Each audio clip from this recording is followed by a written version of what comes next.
میں آپ کو بتاؤں کہ یہ جو اشرافیہ ہے ان میں سے کوئی بھی یہ نہیں چاہتا کہ یہ ملک صحیح طریقے سے ترقی کرے، آگے جائے، لوگوں کو اندر شعور آئے اور لوگ کی زندگیاں بہتر ہوں۔ یہ اپنے ارد گرد اپنی باتوں میں الجھائے رکھنا چاہتے ہیں۔ اب مجھے ایک بات بتائیں کہ عمران خان چلا گیا، امریکہ نے اب پھر جو ہے کہہ دیا کہ عمران خان جھوٹ بول رہا ہے، کوئی ایسا ہم نے پروپیگنڈا نہیں کیا۔ عدم اعتماد کامیاب ہوئی، 1 سال الیکشن میں تھا۔ میں یہ سمجھتا ہوں کہ یہ عمران خان کے اوپر اللہ تعالیٰ کی خاص رحمت ہوئی ہے کہ وہ اقتدار سے واپس آ گیا اور اس کی مصیبتوں اور مشکلات کی پوری ایک ٹوکری بری ہوئی لبالب جو ہے وہ انہوں نے اس کے سر سے اٹھا کے اپنے سر پہ رکھ لیا ہے۔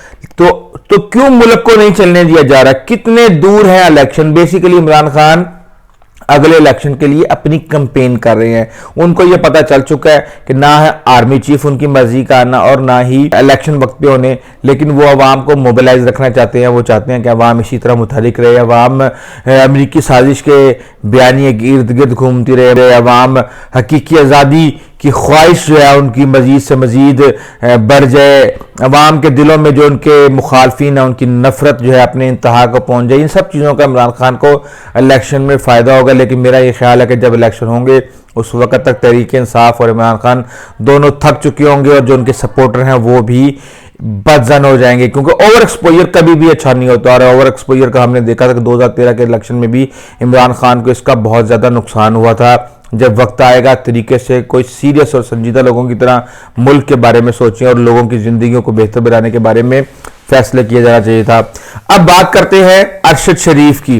ارشد شریف جو ہے ان کے بارے میں خبریں آ رہی ہیں، کمیشن بن گیا ہے، ان کی والدہ نے کمیشن کو ریجیکٹ کر دیا ہے۔ مسئلہ یہ ہے کہ دونوں سائیڈوں میں پتہ نہیں کوئی بھی نہیں چاہتا کہ ارشد شریف کے قاتلوں تک پہنچا جائے۔ انتہائی احترام کے ساتھ آپ نے کمیشن کو ریجیکٹ کر دیا۔ آپ کمیشن کو ریجیکٹ کرنے کے بعد بتائیں اور کون سا ایسا رستہ ہے جو سچائی تک پہنچ سکے؟ آپ کو پتہ ہے بے نظیر بھٹو کے قتل کے بعد سکاٹ لینڈ یارڈ پاکستان آیا تھا اور وہ سکاٹ لینڈ یارڈ کیا کر سکا، کیسے کر سکا؟ کچھ بھی نہیں کر سکا۔ جب تک کہ ایک نیت صاف نہ ہو آپ کی، کوئی کام صحیح طریقے سے نہیں ہو سکتا۔ اس لیے میں یہ چاہوں گا کہ چاہے آپ نے UN سے کروانی ہے، چاہے آپ نے کسی اور سے کروانی ہے، آپ کو یہ چاہیے کہ آپ جو انکوائری جس طرح سے جیسے بھی ہو رہی ہے اس کو ہونے دیا جائے، اور ساتھ یہ کہا جائے کہ اس کے ساتھ مزید انکوائری بھی ہونی چاہیے اور مزید فیکٹ فائنڈنگ کمیٹیاں بھی ہونی چاہیے۔ صدر نعیم کے بارے میں آپ کو بتا دوں کہ وہ بیچاری، مسئلہ یہ ہے کہ اس ملک کے اندر ہر ایک کے مرنے کے بعد ہی اس کی قدر ہوتی ہے اور پھر اس کے بارے میں ڈسکشن ہوتی ہے، اس کے بارے میں جانا جاتا ہے، پہچانا جاتا ہے اور پھر افسوس کا اظہار بھی کیا جاتا ہے کہ وہ فلاں ایسا تھا، فلاں ایسا تھا، فلاں ایسا تھا۔ یہی کہانی صدف نعیم کی ہے۔ صدف نعیم بیچاری بہت عرصے سے سروائیو کر رہی تھی اور وہ اکیلی نہیں ہے، میڈیا انڈسٹری صدف نعیم سے بھری پڑی ہیں، جو لوگ بیچارے اپنے سروائیول کے لیے، اپنے کیریئر کے لیے، اپنے بچوں کے مستقبل کے لیے دن رات محنت کرتے ہیں، زیادتیاں برداشت کرتے ہیں۔ اس ملک کے اندر کسی کا کوئی رائٹ نہیں ہے۔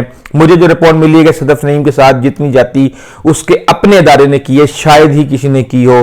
بہت زیادہ اگر آپ کچھ چیزیں تو ایسی ہیں جو شاید میں آپ کو اس ویڈیو کے اندر بتا ہی نہ سکوں، اتنی گھناؤنی چیزیں ہیں جو کہ کی گئیں، لیکن اس کے علاوہ ان کی کتنے مہینے کی تنخواہ، مجھے کسی رات میں کسی نے بتایا کہ جی 22 مہینے کی، اس سے پہلے مجھے کسی نے بتایا تھا 4 مہینے کی، لیکن 4 سے 5 مہینے کی تو ایک نارمل سی چیز ہے، یہ کوئی اتنا بڑا مسئلہ نہیں ہے۔ لوگوں کو، صحافیوں کو مجبور کیا جاتا ہے کہ 5 مہینے تنخواہ نہ دے کے کہ وہ خود باہر جا کے اپنی زرد صحافت کریں، اپنے لیے ریونیو اکٹھا کریں اور اس میں سے ہی اداروں کو بھی کھلائیں۔ یہ میں سارے اداروں کی بات نہیں کر رہا، یہ چند چھوٹے ادارے ایسے ہیں جن کے پاس پیسے تو نہیں ہیں ادارے چلانے کے لیے، لیکن وہ اپنی طاقت کے لیے اور اپنے دیگر چیزوں کے لیے بزد ہے کہ انہوں نے اسی طریقے سے اس کو چلانا ہے۔ تو صدف نعیم کے بارے میں بہت ہی زیادہ گھناؤنی چیزوں کے بارے میں مجھے پتہ چلا تھا کہ اس بیچاری کے ساتھ کتنی زیادتی ہوتی رہی، اس کی زندگی کے اندر کیا کیا مصیبتیں وہ برداشت کرتی رہی، کن حالات سے گزرتی رہی، کن چیزوں کو جو وہ نہیں چاہتی تھی وہ فیس کرتی رہی، لیکن وہ اپنے بچوں کے لیے، اپنے کیریئر کے لیے اور دیگر چیزوں کے لیے بھاگتی رہی ہے۔ اور سنا یہ ہے کہ ادارے کا اس کے اوپر بہت زیادہ پریشر تھا کہ عمران خان کا انٹرویو لے کے اور عمران خان سے بات کرواؤ، اور اس طرح کی چیزیں بہت زیادہ سامنے آ رہی ہیں۔ تو یہ ایک، میں یہ سمجھتا ہوں کہ اگر حکومت نے کچھ کرنا ہی ہے تو کم سے کم لوگوں کو حقوق دلوا دیں، کنزیومرز کو رائٹ دلوا دیں۔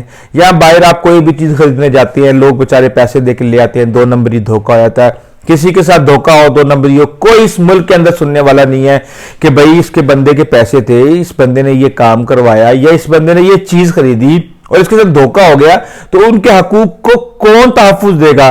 یہاں پہ جو بھی ہے وہ صرف اور صرف مافیا کے حقوق کو تحفظ دے رہا ہے. مافیا اتنا سٹرونگ ہے کہ اپنی مرضی سے قانون سازی کر رہا ہے, اپنی مرضی سے بڑی بڑی پولیٹیکل پارٹیز کے حصے بن رہے ہیں اور اپنی مرضی سے ہی چیزوں کو مینیپولیٹ کر کے مارکیٹ کی قیمتیں نکلوا کے اور پتہ نہیں کیا کیا کیا جا رہا ہے. اس عوام میں, اس ملک کے اندر عوام صرف اور صرف بھیڑ اور بکریوں کی حیثیت سے رکھتے ہیں. لوگ پریشان ہیں کہ یار ایک برا, ایک چور, ایک فراڈیا, ایک چالباز, دوسرا اس سے بھی بڑا فراڈیا, آخر یہ عوام جائے تو جائے کہاں؟ وہ کہتے ہیں نا جیسی عوام ویسے حکمران. شاید اس عوام کے نصیب میں اسی طریقے سے یہی سب کچھ لکھا ہو. جب تک ہم اپنے آپ کو صحیح نہیں کریں گے, جب تک ہم اپنے ارد گرد غلط چیزوں کی نشاندہی کر کے ان کو شرمندگی کا احساس نہیں دلائیں گے, اس وقت تک یہ چیزیں صحیح نہیں ہوں گی. عمران خان نے اس چیز کو بھی اپنے سیاسی مقاصد کے لیے استعمال کیا اور صرف پولیٹیکل بیسس پہ لوگوں کو سڑکوں پہ ذلیل کرنے کا کام شروع کیا گیا. یہاں پہ جس کے پاس جتنا پیسہ ہے وہ اتنا بڑا, اتنا ہی عزت دار شخص ہے. یہ نہیں دیکھتے کہ وہ پیسہ کرپشن سے آیا, رشوت سے آیا, کسی ناجائز طریقے سے آیا. اور یہاں جو شخص کوئی خاندانی ہے, کوئی ایماندار ہے, کوئی نیک ہے بیچارہ, اور وہ اپنی ان اصولوں کی وجہ سے اس زندگی کے, اس معاشرے کے جو رسم و روایت ہیں اس کی وجہ سے پیچھے رہ گیا ہے, تو ہر شخص اس کو دیکھتا ہے کہ کہتا ہے دیکھو یار یہ کتنا بڑا لوزر ہے. جو دو نمبری کر رہا ہے وہ بڑے بڑے اچیومنٹس پہ پہنچ گئے ہیں, وہ باعزت بن گئے ہیں, باشہرت بن گئے ہیں, طاقتور بن گئے ہیں, اصول والے بن گئے ہیں. جو اصولوں پہ چل رہے ہیں ان کا برا حال ہے. اگر ہم نے اس طرح کی سوسائٹی بنانی ہے کہ یہاں پہ اصولوں پہ چلنے والا ایماندار اور نیک شخص کا نام و نشان نہ ہو, تو آپ اس ملک کا اور اس قوم کا مستقبل بڑے اچھے طریقے سے پہچان سکتے ہیں. آئندہ تک اجازت دیجیے. اللہ حافظ.